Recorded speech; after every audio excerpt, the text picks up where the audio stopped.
Quiero que vayan conmigo en sus Biblias. El Salmo 46. Dios es nuestro amparo y fortaleza. Él es nuestro pronto auxilio en las tribulaciones. Por tanto, no temeremos. Diga conmigo, no temeré. No temeremos.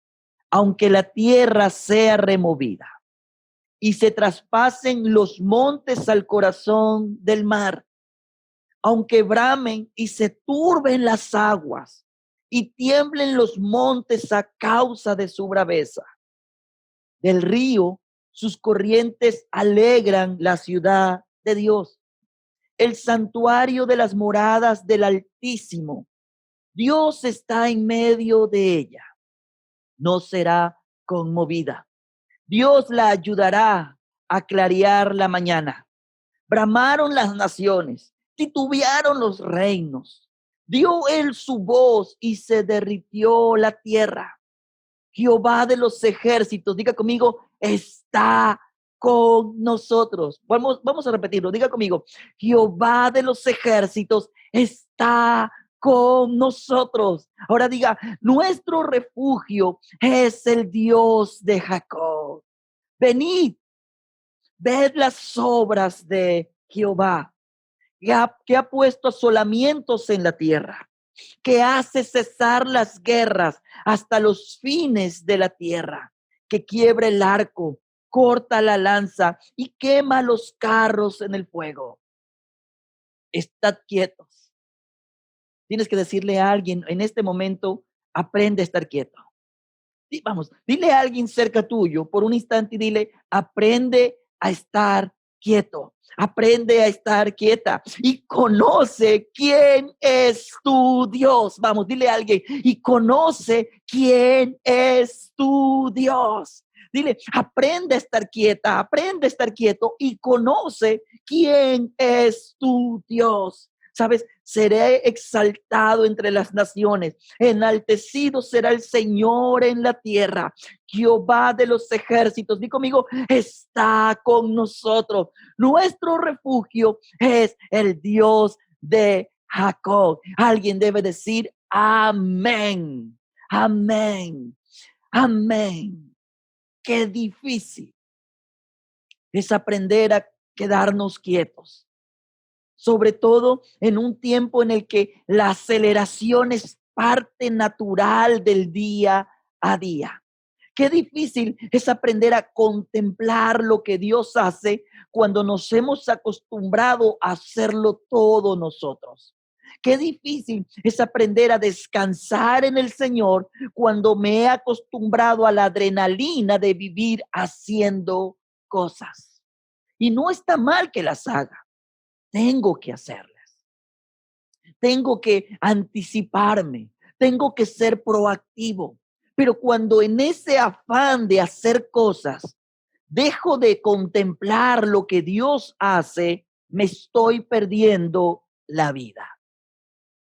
¿Por qué? Porque empiezo a batallar en mis propias fuerzas. Porque empiezo a desgastar todo lo hermoso que Dios me ha dado y me distraigo. Dejo de ver lo que Dios realmente quiere que vea porque el afán empieza a consumirme.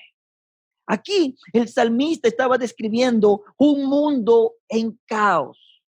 Montes lanzados a lo profundo del mar, tierra temblando, guerras en pleno movimiento y en medio de todo, de ese torbellino de confusión, en medio de todo ese torbellino de caos, él dice, está quieto. Aprende a mirar lo que Dios está haciendo en medio de ti.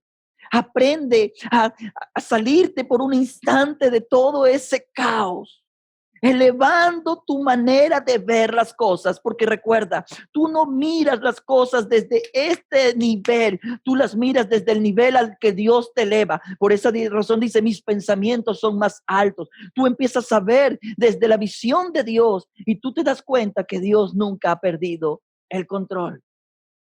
Entonces regresas a ese entorno. pero regresas a ese entorno en fuerzas nuevas, regresas a ese entorno con estrategias nuevas, regresas a ese entorno con estrategias diseñadas en el cielo para conquistar en la tierra. Ese es nuestro Dios.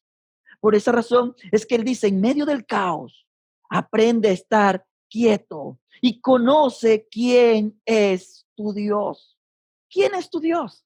Él es el que no pierde batalla. Él nunca ha perdido el control. Él nunca ha conocido la derrota. Y el día que alguien pensó que había sido derrotado al morir en la cruz, ese día Dios simplemente se rió porque Él conocía el final de la historia. Y el final de la historia no era solamente la resurrección, sino el retorno glorioso de nuestro Señor, que es nuestra esperanza y por la cual hoy vivimos. En el nombre de Jesús, alguien debe decir amén. Amén. Esa es nuestra vida hoy, una vida en esperanza, una vida que se mueve en las fuerzas de Dios, una vida que avanza en las fuerzas de Dios, una vida que entiende que Dios está en control aún en el día duro, en el día adverso, Dios sigue estando en control. Pero tenemos que aprender a estar quietos. Esta semana, en medio de todo lo que he tenido que atender, en un momento de oración, de quietud, porque necesito tener tiempos de quietud, los líderes saben que una práctica fundamental en su vida es sacar tiempo para pensar, porque los líderes necesitan diseñar estrategias y en medio de la actividad no piensan correctamente. Entonces, los líderes saben, y esto es algo muy conocido en el mundo empresarial, tienen que sacar tiempo. Ahora, ¿cuánto más en la vida cristiana, que somos llamados a ser luz, que somos llamados a ser referente? Necesitamos tener tiempos a solas con Dios para que Él ordene nuestros pensamientos y volvamos a la vida en sus pensamientos. Y yo estaba en ese momento esta semana y el Señor me dijo, vive. Y yo, ok, vive. ¿Y sabes qué? El Señor habló con tanta claridad a mi corazón y me dijo, y dile a la gente que viva. Dile a la gente que aprenda a vivir. Y vinieron estas 4 cosas a mi mente y quiero compartírtelas. Lo primero que el Señor me dijo, Francisco, enséñales a valorar, anímales a abrir sus ojos, a estar quietos, a meditar y a valorar. Enséñales y desafíales a valorar. ¿Sabes? Una vez el salmista decía, ¿por qué te abates, oh alma mía? ¿Por qué te turbas dentro de mí? Las crisis a las que te enfrentas tienen el poder de confundir tu alma. Las crisis a las que te enfrentas, la enfermedad con la que luchas, la deuda con la que te encuentras, los problemas que debes resolver, todas esas cosas que tienen que ser atendidas, tienen el poder de robarte la paz. Tienen ese poder. Y muchas de esas veces, cuando nosotros nos dejamos arrastrar por ellas, perdemos el control y nos abatimos por dentro. Y una persona que se abate por dentro es una persona que cambia el orden de las prioridades en la vida. Es una persona que tiende a confundir lo menos importante como lo más importante y descuida lo realmente valioso. Por esa razón es que el Señor hablaba y me decía, háblales para que no se abatan, que entiendan, que aprendan a estar quietos y me conozcan a mí. ¿Sabes por qué? Porque cuando me conocen a mí, su perspectiva vuelve a enfocarse y empiezan a valorar lo que han perdido de vista. Son días donde tú tienes que decir, como decía el salmista, bendice alma mía al Señor y bendiga todo mi ser su santo nombre. Bendice alma mía y no te olvides de ninguno de sus beneficios. Puedes encontrarlo, Salmo 103. Son días donde el Señor te dice, para estar quieto, tienes que empezar a disciplinar tu mente y tienes que empezar a recordar quién es el que ha estado contigo en todas las batallas a lo largo de tu camino. Y cuando empieces a recordar, cuando empieces a reenfocarte, vas a aprender a bendecir, vas a aprender a descansar, vas a aprender a renovar tus fuerzas, tu enfoque, vas a empezar a entrar en una dimensión de revelación para tener estrategias y avanzar en medio del caos. Bendice, alma mía, al Señor. ¿Sabes por qué? Porque Él es quien perdona todas tus iniquidades. ¿Sabes? Él es el que sana todas tus dolencias. Él es el que rescata del hoyo tu vida. Un ejercicio muy poderoso cuando estás quieto es aprender a mirar hacia atrás y aprender a recordar de forma realmente clara, intencional, quién ha estado contigo en cada etapa del camino. Porque Él dijo que estaría contigo todos los días y no te abandonaría. Y cuando tú empiezas a mirar hacia atrás, tú te das cuenta que Él ha rescatado del hoyo, no una, sino innumerable cantidad de veces, ha rescatado tu vida y mi vida. ¿Sabes por qué tenemos que aprender a bendecir? Y porque cuando empezamos a bendecir, nuestros ojos empiezan a tener claridad y empezamos a valorar las cosas que Él ha venido obrando. Él es el que te corona de favores y de misericordia. Él es el que sacia de bien tu boca. De modo, escúchalo, que te rejuvenezcas. Yo he tenido que ir al Señor y decir, Señor, los años me están pasando, necesito ser rejuvenecido. Y Él me dice, aprende a bendecirme. Aprende a recordar quién soy yo en tu vida. Aprende a bendecir. No permitas que tu alma se abata en medio del caos. Empieza a valorar lo que te he dado. Hay algunos hombres que tenemos que recordar que Dios nos ha regalado una hermosa mujer como compañera de vida, a quien tenemos que valorar, a quien tenemos que honrar, a quien tenemos que levantar, a quien tenemos que bendecir, por quien tenemos que agradecer. Y voy a hacer un paréntesis. Cada caballero que esté con su esposa a su lado, déle un besito y dígale, amor, yo bendigo al Señor por tu vida. Vamos, vamos. Y si la dama ve que su caballero no hace eso, le doy toda la autorización de que se queje en el chat. Vamos, en el nombre de Jesús. Así que así sea por la motivación equivocada, pero dígale ahorita, ahora mismo a su esposa, ¿sabes qué? Doy gracias al Señor por tu vida. Eso, ahí veo a algunos ahí moviéndose hacia la pareja. Vamos, hermano Juanito, ahí lo estoy viendo. Eso, muy bien. Abrace, correcto, muy bien. No, hay algunos que no los he visto. Víctor, quiero verlo abrazar a su esposa, darle un beso y dígale, gracias Dios por esta mujer sabia que me has dado. Vamos, hay algunos que están ahí medios escondidos, ¿no? Ahora, aprende a valorar. Valora a tus hijos. Valora a tus padres. Valora el poder sentarse y comer juntos. Cuando tu alma se abate, dejas de valorar. Este es el momento en el que tienes que volver a vivir. Y lo primero que necesitas es recordar que tienes que valorar. ¿Tienes trabajo? Valora tu trabajo. Tienes todo tu cuerpo, tienes la capacidad de levantarte, moverte, valora. ¿Sabes por qué? Porque Dios puede hacer mucho con poco y puede hacer todo con nada. Y si lo que tienes lo pones en las manos de Él, créeme, al valorarlo verás el milagro de la multiplicación.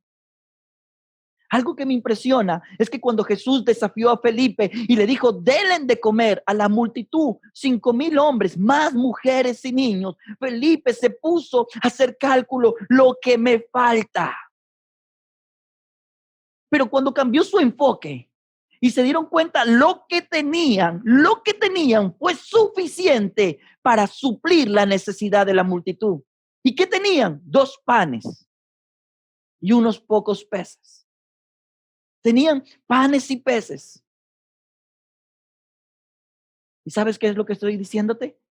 Cuando tú empiezas a valorar lo que ya tienes, eso que tú valoras es exactamente lo que Dios utiliza para revertir cualquier adversidad.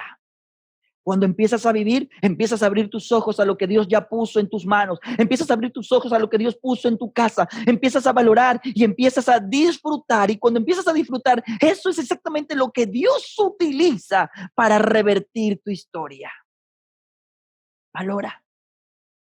Hoy te quiero decir, vive.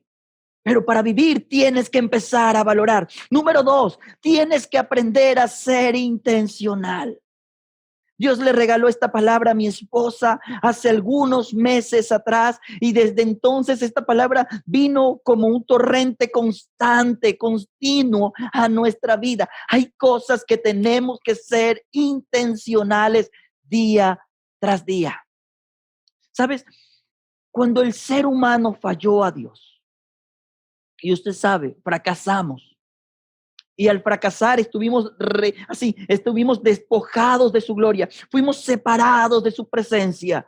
Dios no esperó que nosotros reparáramos las cosas. No, Él no esperó que nosotros diéramos el primer paso. No, ¿sabes por qué? Porque eso no sucedería. Primero, porque no estábamos a la altura de pagar el precio demandado. Entonces, Dios fue intencional. ¿Quién irá? Y Jesús dijo, yo iré.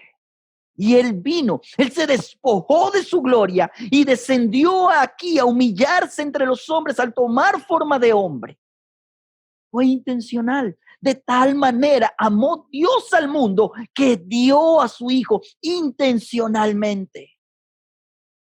Una de las cosas que te necesitamos para aprender a vivir, aún en medio del caos, es aprender a ser intencionales en las cosas que Dios nos pide que seamos intencionales. Porque cuando empiezas a valorar, lo segundo que empieza a suceder es que te empiezas a mover, no por reacción, no porque otro te empuja, sino porque en tu corazón surge la necesidad de dar el primer paso. Sé intencional. Haz que las cosas sucedan. Haz que las cosas sucedan. Algo que a mí me encanta es que aún en los tiempos adversos de nuestra vida,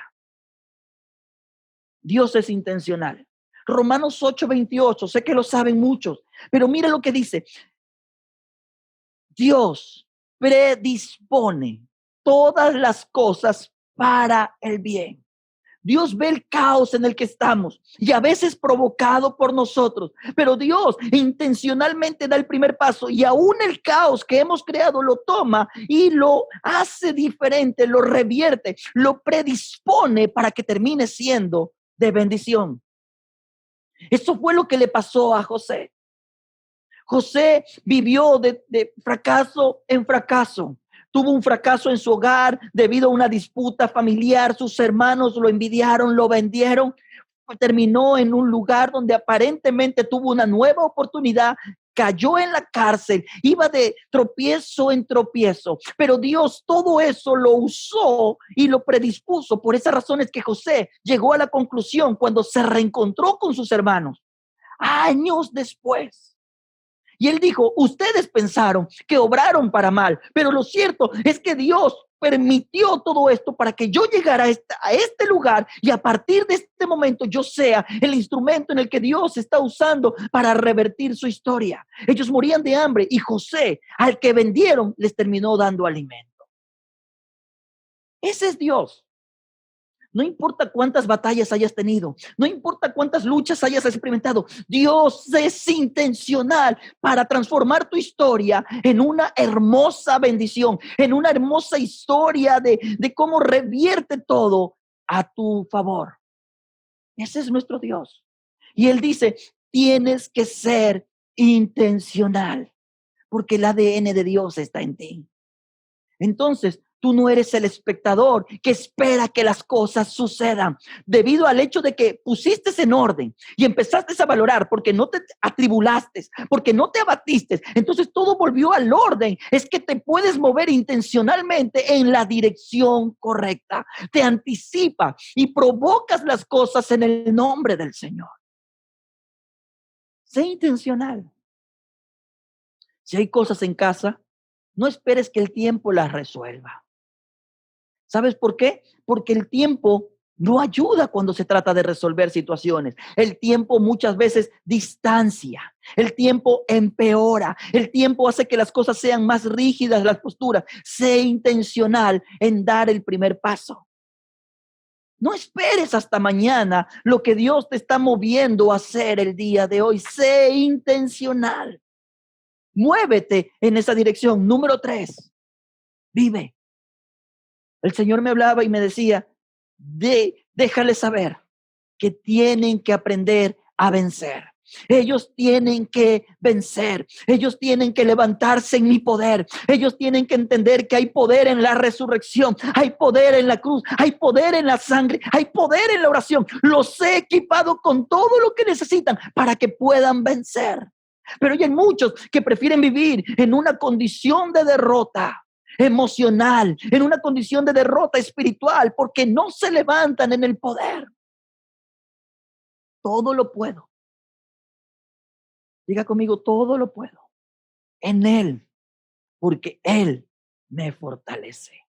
¿Sabes? Hay algo que necesitamos entender, es que tenemos que aprender a vencer el temor. El temor paraliza la vida de la gente. El temor a la exposición, el temor al fracaso, el temor a no saber cómo hacerlo, a no tener las respuestas correctas, el temor a correr el riesgo. Y sabes, Dios me hablaba y me decía, diles que aprendan a vencer. No están solos. Si pelean en la batalla correcta, yo estoy con ellos. Yo les daré la victoria. Yo no conozco derrota. Hay muchos que viven cautivos del egoísmo.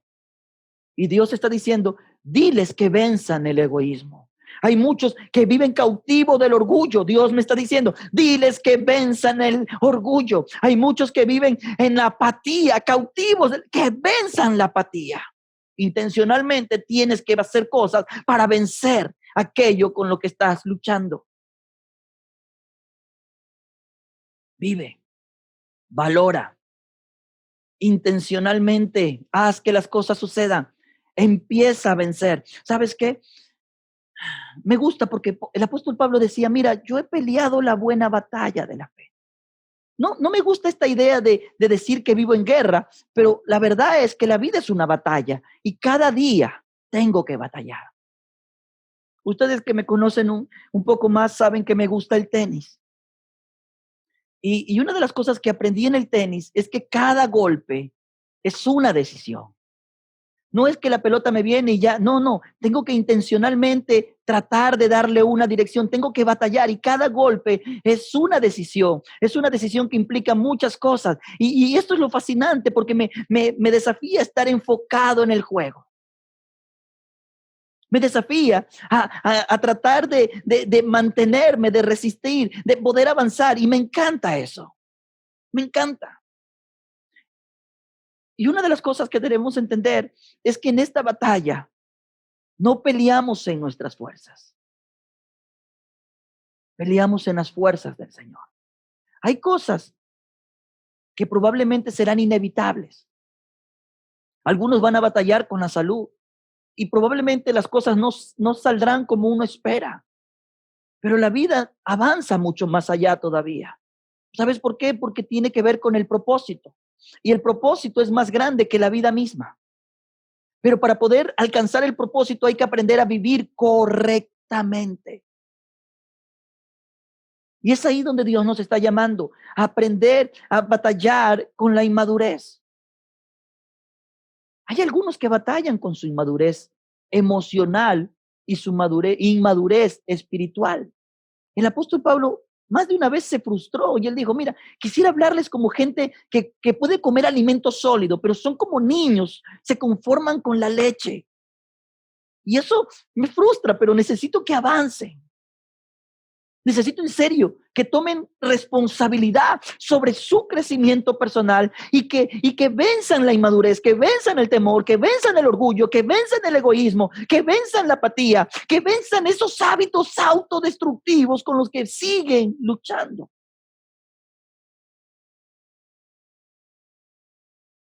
Cristo venció. Y me encanta. Él venció. Él venció. Diga conmigo, Él venció. Y Él me da la victoria. Y sabes, lo último que quiero decirte, expresa. Tienes que desafiarte a expresar lo que Dios está haciendo en ti. Una vez que empiezas a valorar, una vez que decides ser intencional y has vencido aquello que te está paralizando, tienes que atreverte a expresar. Y por alguna razón siento esta urgencia de hablarle a los hombres. Atrévete a ser más expresivo con tu esposa, con tus hijos. Expresa la gracia. Mira, de gracia hemos recibido, somos llamados a dar de gracia. Expresa. La iglesia que se reunía en el aposento alto, ellos fueron llenos del Espíritu Santo. Y ellos no tuvieron temor de expresar quién era Jesús para ellos. Y ellos salieron y compartieron su fe. Ellos expresaron su confianza públicamente en un mundo hostil. Y son días donde nosotros sabemos que expresarse como cristiano genera hostilidad. Son días así, no vamos a negar eso, porque eso es así. Pero muchas veces eso sucede en gran parte porque hemos permitido que la religiosidad secuestre la verdadera esencia de la fe cristiana. Porque la fe cristiana no tiene que ver con estructuras, no tiene que ver con reglamentos, la fe cristiana tiene que ver con principios, con vida, no con imposiciones. La fe cristiana tiene que ver con claridad en el mensaje. Pero muchas veces la religiosidad ha secuestrado el verdadero propósito y esencia de la fe cristiana. Y entonces ha tergiversado el concepto que se comunica. Por esa razón es que hoy expresarse como cristiano en la sociedad puede ser motivo de acusaciones, de maltratos. Hay gente que cuando habla con un cristiano, lo cataloga al cristiano como alguien demasiado retraído, retrógrada. Y eso tiene que ver no con la vida cristiana, tiene que ver con el hecho de que hemos permitido que la religión secuestre la esencia y el propósito de la fe. Porque ¿sabes qué? Jesús, que personifica correctamente la vida en Cristo, si bien es cierto, era rechazado por muchos, era aceptado por muchos. Y él dijo claramente, mira, yo no vine a los sanos, yo vine a los enfermos. Yo vine a dar vida a los muertos. Y él no tuvo temor, él no tuvo apatía para expresar el amor de Dios a los enfermos, a los que vivían literalmente en una inmoralidad. Una vez se sienta a conversar con una mujer y le dice, llama a tu marido. Bueno, es que no tengo marido. Y le revela. Y le dice, sí, es verdad. Has tenido ya, oye, 5 y el que tienes ni siquiera es. O sea, pero nunca lo hizo en una actitud condenatoria. Lo hizo desde el amor. Expresó la restauración de la identidad de Dios sobre esa vida. Y esa mujer que de alguna manera tenía incertidumbre y estaba llena de prejuicios porque le dice, ¿por qué tú me hablas si tú eres judío, yo soy samaritana y tú no entiendes que estas cosas culturalmente no funcionan, se ven mal? Y en medio de todo, Jesús superó las barreras culturales para acercarse a la gente, para expresar el amor de Dios a la gente, para expresar el propósito de Dios a la gente. Y no se dejó vencer por la apatía, no se dejó vencer por el temor, no se dejó vencer por el prejuicio. Fue intencional. Valoró lo que Dios valora. Y por esa razón es que vio lo que vio en la vida de la gente. Hay historias que han sido hermosas en la Biblia, de gente transformada por un Jesús que vive. Y nosotros somos los embajadores de Jesús, llamados a vivir. Jesús dijo claramente, yo soy el camino, yo soy la verdad. Y él dijo, yo soy la vida. Y luego dijo, mira, el que cree en mí, aunque esté muerto, vivirá. ¿Por qué? Porque Él es la resurrección y la vida. El Señor me decía, y volviendo al salmo que leímos originalmente, mira, Francisco, yo soy tu amparo y tu fortaleza. El mundo puede estar en caos. Puedes ver cómo cosas se desmoronan frente a tus ojos. Pero yo sigo siendo tu Dios. Aprende en ocasiones a estar quieto y contempla quién soy en tu vida. Y cuando lo experimentes, verás la victoria. Verás la victoria. Ahí donde estás, quiero invitarte a cerrar tus ojos. Quiero darte gracias por la palabra de este día. Gracias, Señor, por el desafío a vivir. Si hemos dejado de valorar, Señor, lo que tú valoras, hoy decimos perdónanos. Si hemos permitido que nuestra alma se abata en medio de tanta turbulencia, hoy decimos perdónanos. Hoy te bendecimos porque tú eres quien perdona.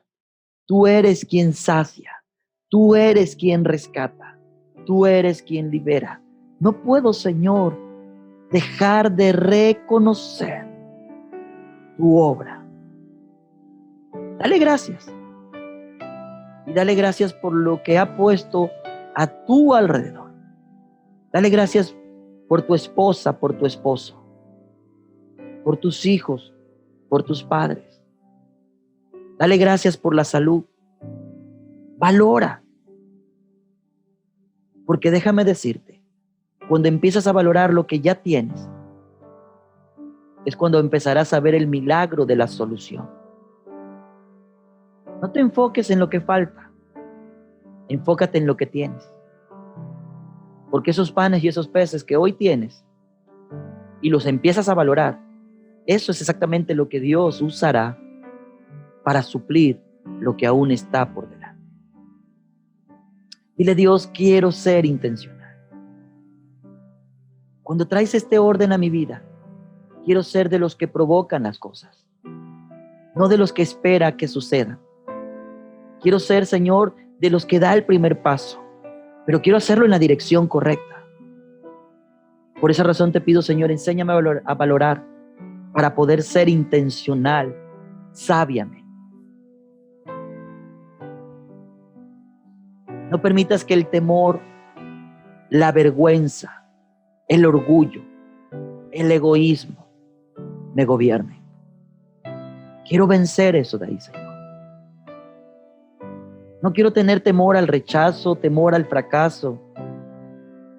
No cuando tú estás conmigo. Hoy me levanto en tu nombre, Jesús. Y me levanto para vencer. Todo lo puedo en ti, porque tú me fortaleces. Diga, hoy, Señor, en mi debilidad, diré, fuerte soy. En mi necesidad, diré, rico soy. Yo no me guío por vista, yo me guío por la fe. En ti está la victoria. Y Dios, no me callaré. Expresaré al mundo quién eres tú para mí. Expresaré amor a los que valoro, que has puesto en mi vida. No me callaré. Te bendeciré. Y contaré a otros las maravillas que tú has hecho en mí. Gracias, Dios. Gracias, oh Dios. En el nombre que es sobre todo nombre, el nombre de Jesús. Y alguien debe decir,